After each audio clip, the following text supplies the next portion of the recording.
That last frame probably wasn't pretty, but what do you make of the match altogether? It was emotional at the end. I was gone. Couldn't see the shots, didn't know what to do, and sort of fell over the line. But it was a strange old game. We sort of going toe and toe, and I feel like we're quite similar players in our standards and the way we play. So no one was ever going to run away with it. I knew he was going to come back at me today, and maybe I sort of played with, I don't know, like a bit of fear, like I was just waiting for him to step it up. So disappointed with the way I started today, but then I showed a bit of character to take a lead, and like I said, just fell over the line, but we'll take it. I think we all know that Matthew's a really tough player here. Everybody knows that. Did you have any kind of game plan coming into this match? No, I never have a game plan. I just think about myself, trying to improve myself. Maybe, I think sometimes trying to improve my safety, but I never really have a game plan. But like I said, we're very similar players. We both pretty much went for everything. I can't really remember a lot of safety, so it's how I like to play the game. It's how he likes to play the game, and I think that the crowd definitely enjoyed it. It was a good. If I wasn't playing, I think I'd quite like to watch the game, because anything could have happened, and there's a lot of good and a bit of ugly as well. But I think that makes for good viewing. Yeah, definitely. I think everybody wanted it to go to a decider, but you didn't. Everyone apart from me, Ebdon, and my uncle wanted it to go to a decider. But like I said, thank God he missed the second to last red, and I actually played quite a good shot on the blue to leave myself just plumb on the last red. Otherwise, I don't think I could have potted it. So it's probably the best shot of my game, just to blow off the spot and get in decent position.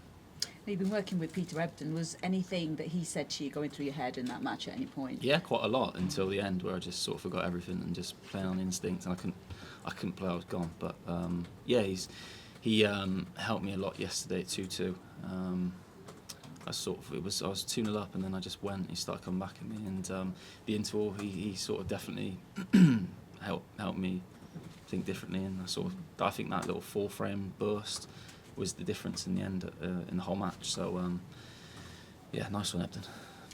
So Neil Robertson next. What are you thinking ahead of that match? Just got a. Well, to be honest with you, I just won. I haven't really thought about it a lot, but he's world number one. Obviously, I've got to play very well to beat him. He's going to make it difficult for me, but his record's not. This is his worst venue, so if there's anywhere to play him, it's here. So just got to step up my game for sure. But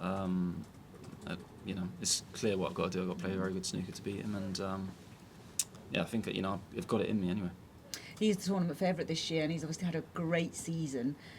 So he is going to be tough to beat this year, maybe more than other years, I think.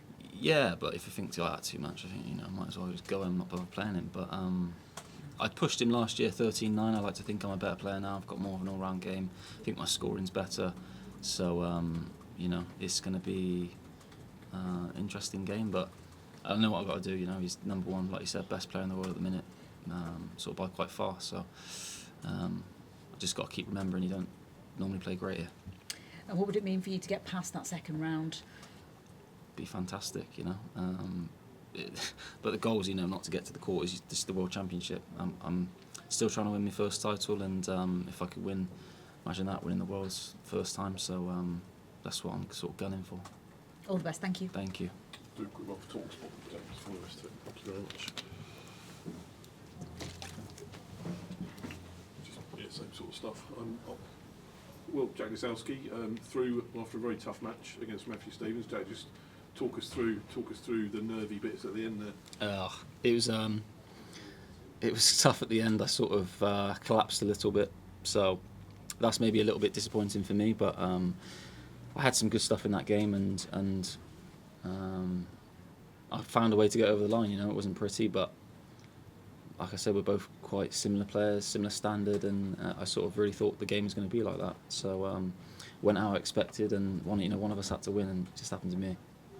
What do you think did manage? Because there have been times when you haven't quite got over the line, isn't there? Really tough matches like that. What helped do that today against a very good Crucible? Yeah, he's got a really good record here. I think I just had the little gap, just that little couple frames gap. I was sort of just hanging on to that, and that was the difference. I think like I said, the 4 frames last night was probably the difference in the end. If I'd have been a bit closer, then it could have been ugly for me today.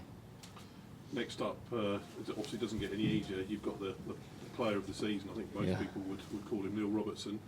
You did play him here last year. Just reflect a little bit back on that game and how you approached the task this time round.